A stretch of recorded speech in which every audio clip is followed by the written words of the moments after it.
Welcome to Bengkel K3.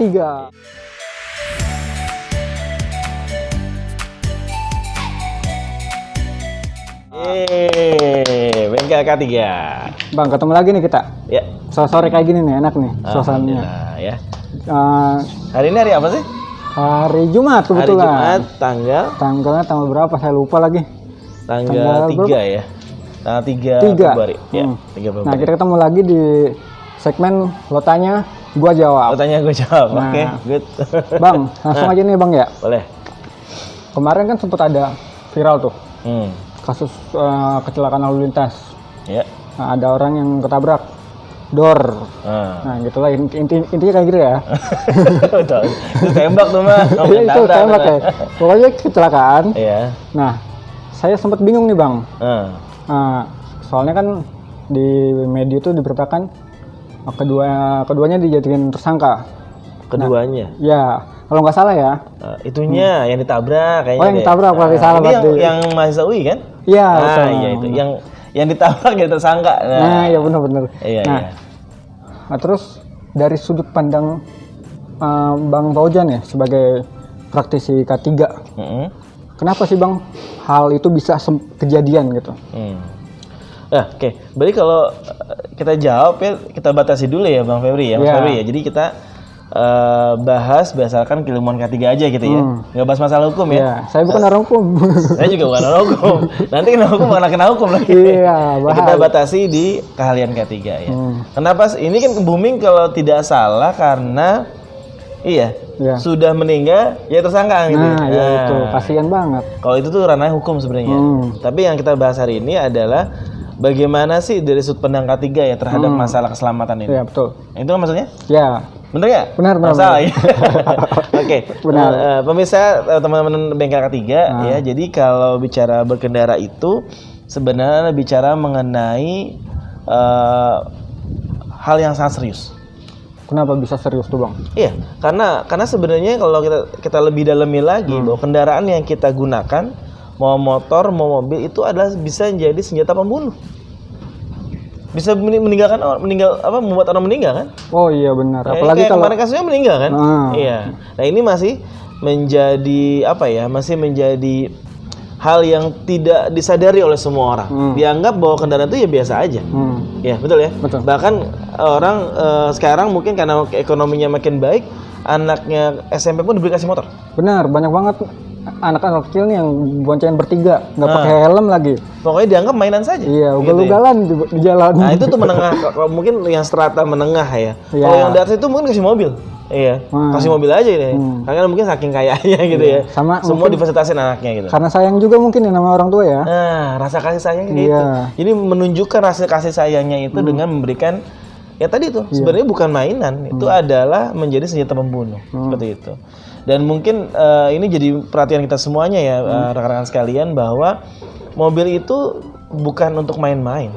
Mobil itu adalah alat transportasi yang memindahkan kita ya, yang gunanya untuk memindahkan kita dari satu titik ke titik yang lain. Dan bagaimana ceritanya ketika bawa kendaraan itu tidak membahayakan orang lain. Nah, itu sudut pandang K3-nya. Cuman ternyata karena pergeseran tadi ya, nilai sosial dan sebagainya, jadi dianggap hal yang biasa aja. Nah, itulah yang membuat jadi sekarang kok rasanya jadi nggak aman ya kalau di jalan gitu ya. Itu sih pandangannya. Iya. Nah, itu untuk di K3-nya sendiri berkendara dengan aman itu ada istilahnya nggak sih Bang? Iya. Dalam keilmuan K3 ketika kita bicara bawa kendaraan yang baik dan benar ya, yang selamat itu kita menyebutnya sebagai defensive driving. Defensive driving. Defensive driving, betul ya. Jadi defensive driving itu adalah bagaimana kita bisa bawa kendaraan ya dengan teknik yang benar ya, dengan psikologis yang benar ya, sehingga tidak membahayakan orang diri lain sendiri, penumpang dan orang yang ada di sekitarnya. Itu namanya defensive driving namanya. Ya. Ya.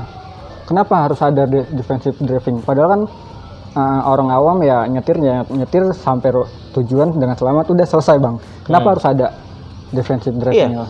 Kenapa pentingnya defensive driving? Karena memang selama ini itulah yang menjadi permasalahan kita, gitu ya. Jadi yang pertama mungkin kita tahu lah ya masalah SIM ya. Selesai, kita nggak perlu bahas lagi, SIM selesai. Ya, yang kedua adalah bahwa tadi tuh ya ternyata perilaku orang berkendara di jalan itu beda-beda, ya, tidak sama, ya. Sedangkan yang kita butuhkan di jalan itu adalah bagaimana jalan itu saling menghormatin, ya, saling berbagi jalan. Tidak arogan. Tidak semau-maunya nih bawa kendaraan gitu ya. Tidak kecepatan tidak semau-maunya gitu ya. Tidak berkecepatan tinggi sehingga tidak membahayakan orang lain gitu. Sehingga angka kecelakaan itu bisa dikurangin sekecil mungkin gitu ya. Yang terjadi apa? Yang terjadi adalah tadi banyak kebut-kebutan ya. Karena tadi mungkin dianggap mainan sama dia. Dianggap hal yang biasa sama dia gitu ya. Sedangkan di jalan kita tahu yang gunain jalan kan tidak hanya kita yang bawa mobil atau bawa motor kan. Ada apa lagi kira-kira? Mobil. Ya, mobil ya, mobil, motor, angkutan umum. Orang jalan kaki. Oke, ada gerobak juga ya. Ada apa lagi? Sekarang udah pakai skuter. Ya mungkin kecepatannya nggak kayak motor tapi juga sama-sama gunain jalan. Jadi banyak yang gunain kendaraan. Ya kalau kita tidak atur perilakunya sedemikian rupa, nanti malah banyak lagi korban-korban berikutnya nih seperti yang di Mas Sogi tadi seperti itu. Ternyata penting banget ya, Bang. Betul. Defensive sangat penting. itu. Sangat penting. Ya, tadi kita selama ini kan tadi kita belajar hanya pakai feeling, ya. Kayaknya gini, kayaknya ya. Iya. Kan nggak boleh ya. Masa ilmu pakai feeling-feelingan nggak boleh. Ilmu harus jelas gitu ya. Yang benarnya seperti apa. Dan kita harus berbagi kepada semua orang ya terkait dengan ilmu ini gitu bahwa ya, yang berkendara itu adalah berbagi jalan. Ya, perlu menjaga jarak yang benar. Ya, yang tepat sehingga tidak nabrak. Bagaimana kita bisa mendahulukan yang pejalan kaki, ya. Jadi bukannya bersalip-salipan, gitu ya. Ya, kalau kita lihat kan motor sekarang kayak mengalir, ya sih? Iya benar. Selama ada selak masuk, waduh, ngeri banget saya sih ngeri. Itu yang terjadi di Jakarta dan ya mungkin nggak tahu di kota-kota besar lainnya ya saya lihat sama ya perlakuannya seperti itu. Ya. Pasti sih. Iya. Ada yang kelakuannya begitu. Betul ya. Makanya ini yang jadi concern dalam defensive driving. Nah Bang. Di defensive driving sendiri kan yang saya tahu tuh ada banyak macam nih. Nah itu yang ngebedainnya apa sih Bang? Dari sebenarnya kalau ngomongin defensive driving itu kita bicara tentang jenis kendaraannya sih ya. Yang paling umum tuh kita bicara mengenai LV ya, kendaraan kecil, ya heavy equipment, kendaraan besar. Dan mungkin kendaraan yang beda lagi ada kendaraan emergency ya, kayak ambulans sama pemadam gitu ya. Yang ketiga alat ini tekniknya pasti berbeda. Jadi dalam defensive driving itu selain bisa mengemudi, kita harus kuasain kendaraannya seperti apa. Karena beda. Ya, dia harus belajar lagi tekniknya seperti apa. Kemudian ketika di jalan gitu ya dia harus berbagi jalan dengan dimensi kalau alat berat kan besar ya.